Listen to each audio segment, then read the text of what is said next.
I'm often asked a single question, phrased in 1,000 different ways. Warren, what's the secret? What's the one stock to buy? What's the one decision that made all the difference?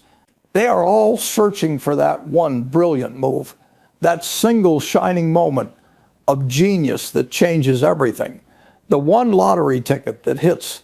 And every single time I give them an answer they don't expect, an answer that frankly disappoints them. Because the truth is, there is no single move.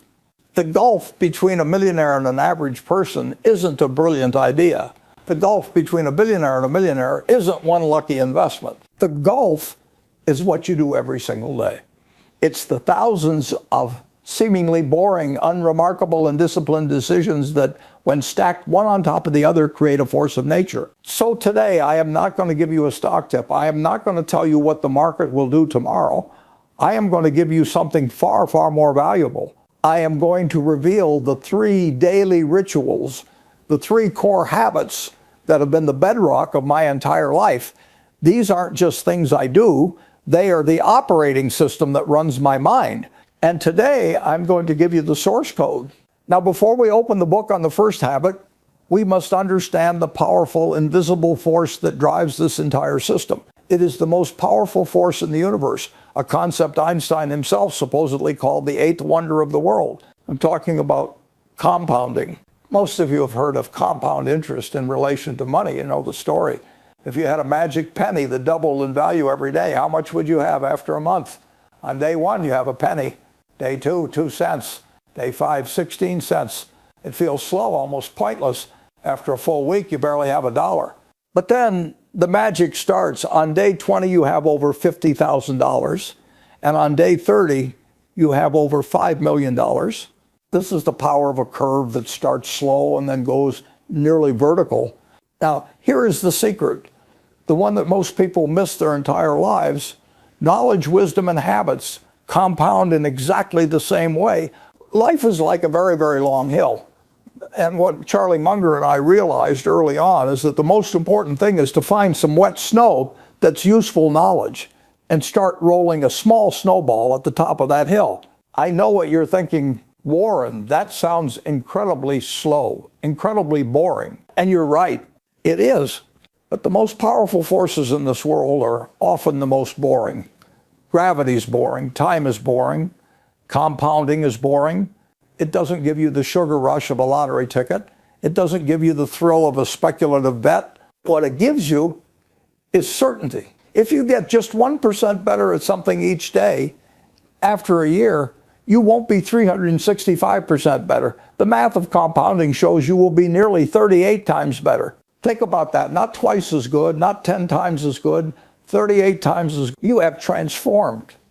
You have become something entirely new. So, as we explore these 3 daily habits over the next half hour, I want you to erase the idea of a checklist from your mind. Do not see these as tasks to be completed.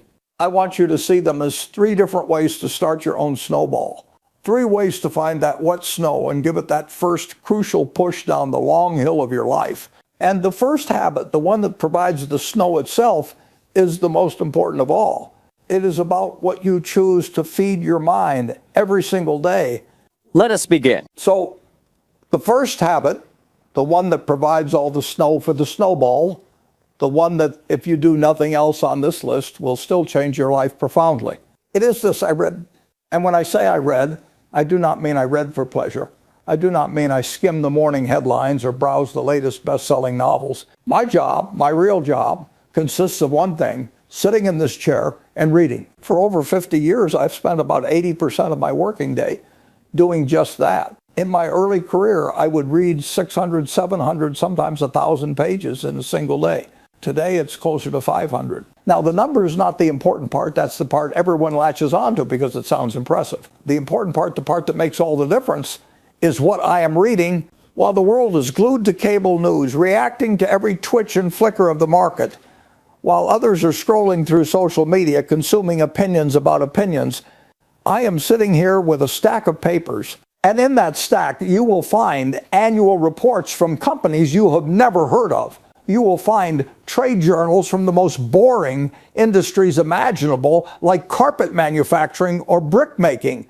You will find 10K and 10Q filings, the legal documents that publicly traded companies must submit to the government. I read about my competitors, I read about my suppliers, I read the reports of companies I have absolutely no intention of ever investing in. Why? Because I am not reading for information, I am reading to build a map. Most people read for entertainment or to find a single actionable fact. They are reading like they're panning for a single fleck of gold. I read like a geologist. I am not looking for a piece of gold. I am trying to understand the entire mountain. I want to know its structure, its composition, its weak points, its history, so that when the time comes, I don't need to pan for gold. I know exactly where the main vein is, and I can walk right up and take it. This is the first distinction you must make. You must stop seeing reading as a passive leisure activity and start seeing it as the most critical active work you can possibly do. It is intellectual mining, and it is hard work. So why do it? Why this lifelong obsessive commitment to consuming what most people would call the most boring documents on earth? The reasons are everything. First, and most importantly, is to build what I call your circle of competence. And inside that circle, to build a cognitive moat. You have heard me say it before, know your circle and stick within it. It sounds simple, but it's the most violated rule in business and investing.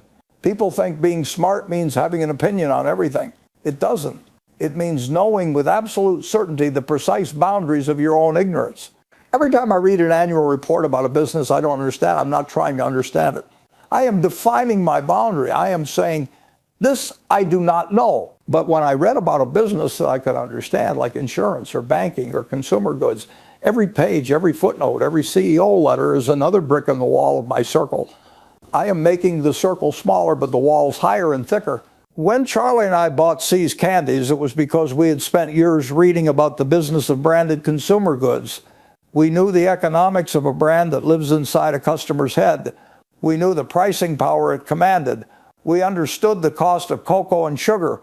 We knew that business better than the people who were selling it to us. That is a cognitive moat. It's a competitive advantage that no one can take from you. The second reason is the compounding of knowledge itself. This is where the snowball really starts to pick up speed. Knowledge is not a collection of isolated facts. It's a lattice work of mental models. When you learn the fundamental economics of the railroad business, it helps you understand the coal business. When you understand the coal business, you start to understand the energy business. When you understand the energy business, you understand the manufacturing business. It all connects. The more you know, the more hooks your brain has to hang new information on. Learning is no longer linear. It becomes exponential.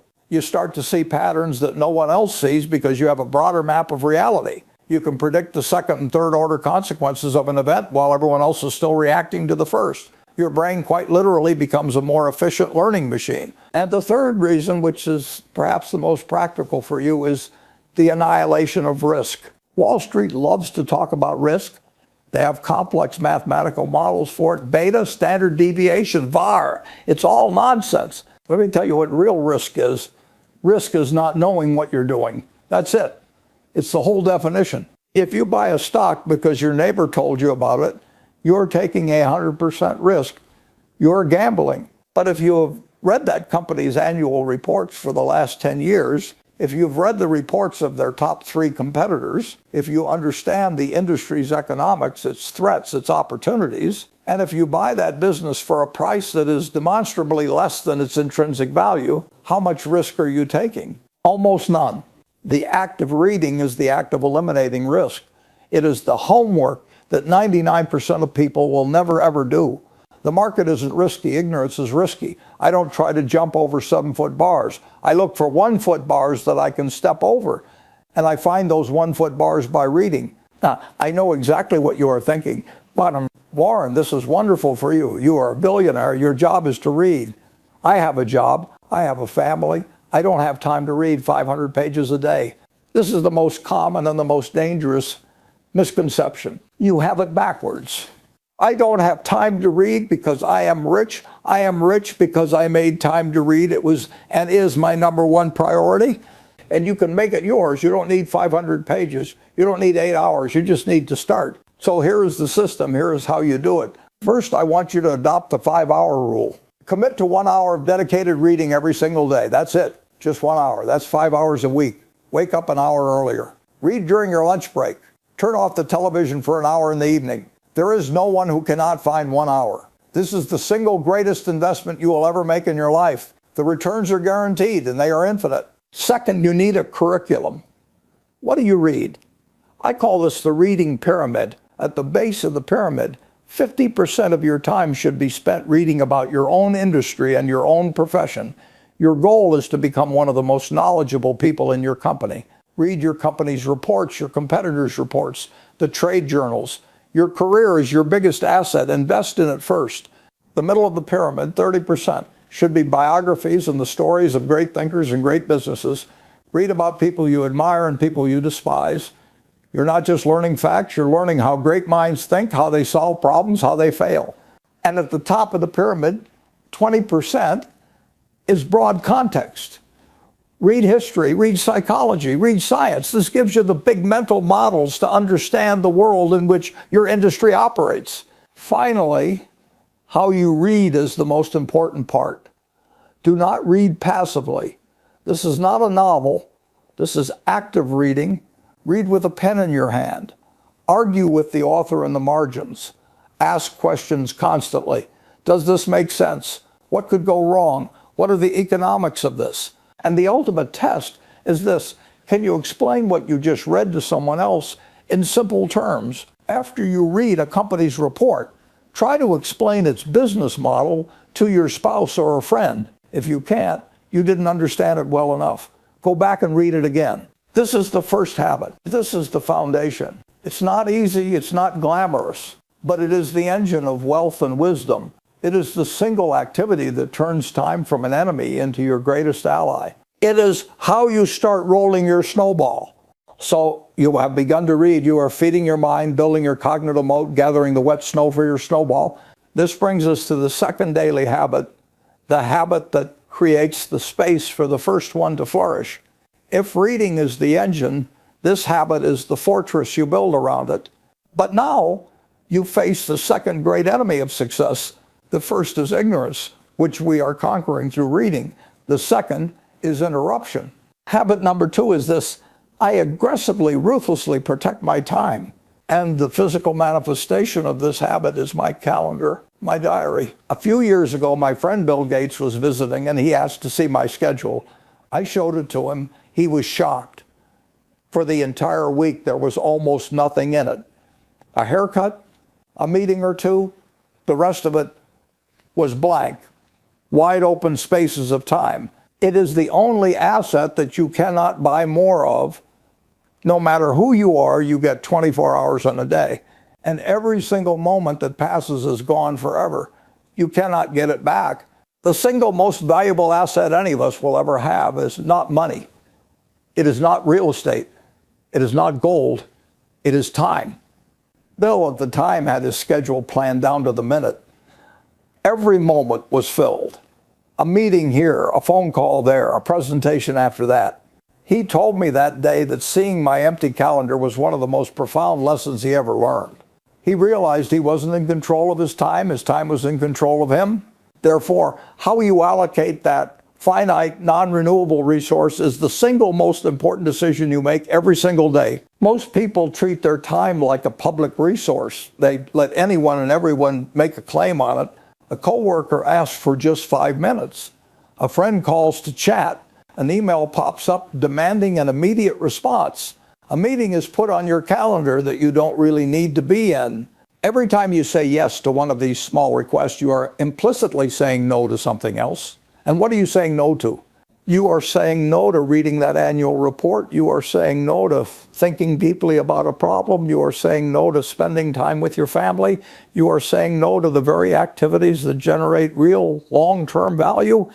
This is the principle of opportunity cost, and it is the key to understanding this habit. The cost of attending a 1-hour meeting is not 1 hour. The cost is the best alternative use of that hour. The cost might be the one insight you would have gained from reading that would have saved your company $1 million. The cost might be the quiet moment of reflection where you finally solved a problem that has been bothering you for weeks. You realize that your default answer to almost every request must be no. When you begin to see time this way, not as something to be filled, but as your most precious capital to be invested, your entire perspective changes. I have a saying, the difference between successful people and really successful people is that really successful people say no to almost everything. They happen in silence. They happen during long, uninterrupted blocks of deep thought. This is not about being rude. It is not about being unhelpful. It is about having a ruthless clarity of purpose. You must know with absolute certainty what your highest priorities are. And then you must have the discipline to protect the time and energy needed to pursue them. Everything else is a distraction. Great ideas, great investment decisions, great solutions to complex problems, they do not happen in a noisy conference room. They do not happen while you're multitasking between 5 different browser tabs. The world wants you to be busy. Busyness feels productive. A full calendar makes you feel important, but busy is not the same as effective. A hamster on a wheel is busy. It's not getting anywhere. Your brain needs time to process all the information you are gathering from your reading. It needs time to make connections, to see patterns, to let the subconscious mind work its magic. If you are constantly switching from one task to another, your brain never gets the chance to go deep. You spend your entire day in a state of shallow, reactive thinking. I structure my day to maximize these blocks of deep thought. I will sit in my office for hours with no meetings, no phone calls, and just think. I will read, and then I will put my feet up on my desk, and I will think about what I just read. This is where the real work happens. This is where value is created. You must escape the trap of being busy and embrace the power of being focused. So how do you do this? How do you, in a world that demands your constant attention, build a fortress around your time? It starts with a simple but profound exercise. I call it the 25-5 rule. Now, once you have your list of 25, I want you to review it carefully and circle the 5 most important goals, just 5. You now have 2 lists. List A with your 5 most critical goals, and list B with the other 20 goals. I want you to take out a piece of paper and write down the top 25 things you want to accomplish in your life. Your career goals, your personal goals, everything. Take your time with this. Be thoughtful. What do you do now? Most people would say, well, I'll focus on the top 5 and then I'll work on the other 20 when I have some spare time.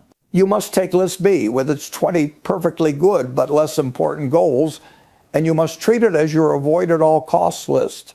This is a terrible mistake. This is the mistake that keeps people from ever achieving greatness. These are not your second-tier priorities. These are the enemies of your success. Why? Because they are good enough to be tempting. They are interesting enough to distract you. They will seduce you into spending your time and energy on things that are not your absolute highest priority. This exercise will give you the clarity you need. It defines what you say yes to, and just as importantly, what you say no to. You must actively say no to these 20 things. You must put all of your energy into the top 5. I might miss a day. Life happens. But 2 days? Never. This rule prevents the inertia of inactivity from setting in. Breaking a habit for 1 day is a small setback. Breaking it for 2 days is the beginning of a new bad habit. This simple rule keeps your snowball rolling even on the days you lack motivation. The second system is what I call the 2-day rule. It's very simple. For your most important habits, for me that's reading and thinking. I do not allow myself to go 2 days in a row without doing them. Once a week, I want you to do a calendar audit. Look at every single appointment, every meeting, every commitment for the upcoming week. For each one, ask yourself these brutal questions. And finally, you must become the ruthless gatekeeper of your own calendar. If this meeting were canceled, would I be disappointed or relieved? If the answer is relieved, you probably shouldn't be in it. You will be amazed at how many commitments wither under this scrutiny. What is the specific desired outcome of this meeting? Is a meeting the best way to achieve it, or could it be a simple email? Is my attendance absolutely essential, or am I just being invited to be kept in the loop? This second habit, protecting your time, is the enabler. It builds the container. It gives you the long, quiet hours needed to read, to think, and to let the powerful force of compounding work on your knowledge. Without this fortress of time, the information you gather will be scattered by the winds of distraction. But within it, you can take the snow you've gathered and begin to shape it, to compact it, to turn it into the solid core of your growing snowball of wisdom. Learn to batch your shallow tasks. Don't check your email every 5 minutes. Set aside 2 specific 30-minute blocks each day to process all of your emails at once. The same goes for phone calls. This frees up the rest of your day for the deep, focused work that truly matters. We have now established 2 of the 3 pillars. The first, reading, is the act of gathering raw material. It is the intake of information, facts, and perspectives. It's how we build our map of reality. The second, protecting our time, is the act of creating the space for that information to be processed. It is the construction of a mental workshop free from the noise and distraction of the outside world. But now we come to the third and final habit, and this one is the most important of all, because this habit is the compass. It is the mechanism that allows you to use the knowledge you have gained within the time you have protected to make the right decisions time and time again, especially when it is hardest to do so. This third habit is about how you judge yourself. It's about who you are ultimately trying to please. And the habit is this: I live my life and make my decisions based on an inner scorecard, not an outer scorecard. Let me explain what that means. The world is constantly giving you a scorecard. This is the outer scorecard. It's your job title. It's the size of your house. It's the price of your stock on any given day. It's the number of followers you have. It's the applause you get from the crowd. It's what other people think of you. Most people live their entire lives according to this outer scorecard. They make decisions based on what will look good to others.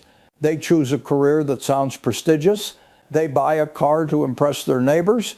They sell a stock because the news anchors are panicking and they don't want to look foolish. Their sense of self-worth rises and falls with the daily judgment of the outside world. This is a disastrous way to live because the crowd is fickle. The crowd is emotional. The crowd is often wrong. Living by the outer scorecard means you have outsourced your self-esteem. You have made yourself a slave to the opinions of others. The inner scorecard is different. The inner scorecard is your own set of standards. It's your principles. It's what you believe to be right, independent of what anyone else thinks. It's living a life that you are proud of, even if no one is watching. I often ask students this question, and I want you to think about it carefully. Would you rather be the world's greatest lover, but have everyone think you're the world's worst lover? Or would you rather be the world's worst lover, but have everyone think you're the world's greatest lover? This is the ultimate test. It cuts right to the heart of it. Are you more concerned with the reality of your actions or the perception of them? For me, the answer has always been clear. The only scorecard that matters is the one I keep for myself. I want to be the world's greatest lover on the inside, and I don't care what the paper says about it tomorrow morning. This is not just a nice philosophical idea. It is the single most powerful psychological tool in business and investing. Why? Because it allows you to be rational when others are consumed by emotion. Think about my most famous piece of advice. Be fearful when others are greedy, and be greedy when others are fearful. How is it possible to do that? How can you buy when everyone else is selling in a panic? How can you resist buying when everyone is euphoric and stocks are soaring to insane heights? You can only do it if you are not playing by their scorecard. If you are using the outer scorecard, when the market crashes, you feel like a fool. Your net worth is going down on paper. The news is filled with terror. Your friends are all selling. The pressure to conform, to sell with the herd, to stop the pain is immense. But if you are using your inner scorecard, your thinking is different. You say, I have read the reports. I have done the homework. I know what this business is intrinsically worth. The market price is now significantly below that value. The crowd's fear is giving me an opportunity. My scorecard says this is the time to act. You are detached from the emotion of the crowd because your validation comes from your own analysis, not from their approval. The same is true in the other direction. When everyone is greedy, when people are buying things they don't understand for prices that make no sense, the outer scorecard makes you feel like you are missing out. The fear of missing out is a powerful, painful emotion. But the inner scorecard says the price has become disconnected from reality. This is not a game I want to play. I may look foolish for sitting on the sidelines for a while, but I would rather look foolish to others than be a fool to myself. Living by this principle is what connects the other 2 habits into a powerful, unified system. Reading gives you the facts. and the knowledge to build your own conviction. Protecting your time gives you the mental space to develop that conviction without distraction. And the inner scorecard gives you the courage to act on that conviction, especially when it is unpopular to do so. It is your shield against the madness of crowds. It is the source of patience. It is the bedrock of integrity. So how do you cultivate this?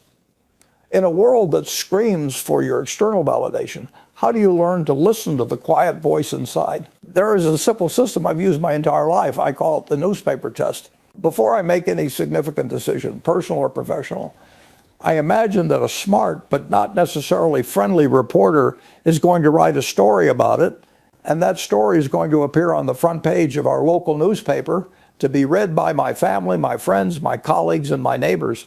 And the test is this: would I be comfortable, would I be proud to have them read the unvarnished truth of my actions and my motivations? This simple thought experiment cuts through all the noise. It forces you to ask, is this a decision I can be proud of? Is this action consistent with the person I want to be? It's not about whether the action is legal or whether it's profitable. It's about whether it's right, according to my own internal standards. When you start applying this test to your life, you will find it has a clarifying power. It makes complex decisions simple. It forces you to align your actions with your deepest values. And over time, by making decision after decision based on this inner scorecard, you build a character that is unshakable. You build a reputation for integrity that becomes your most valuable asset. Because in the end, that is the ultimate goal. The money is just a byproduct. It's a consequence of a life lived with discipline, with rationality, and with integrity. The real prize is becoming a person that you yourself admire. That is the only scorecard that will ever truly matter. So there you have it. The 3 pillars. The 3 daily non-negotiable habits. First, you become an information engine. You commit to a lifetime of voracious, purposeful reading.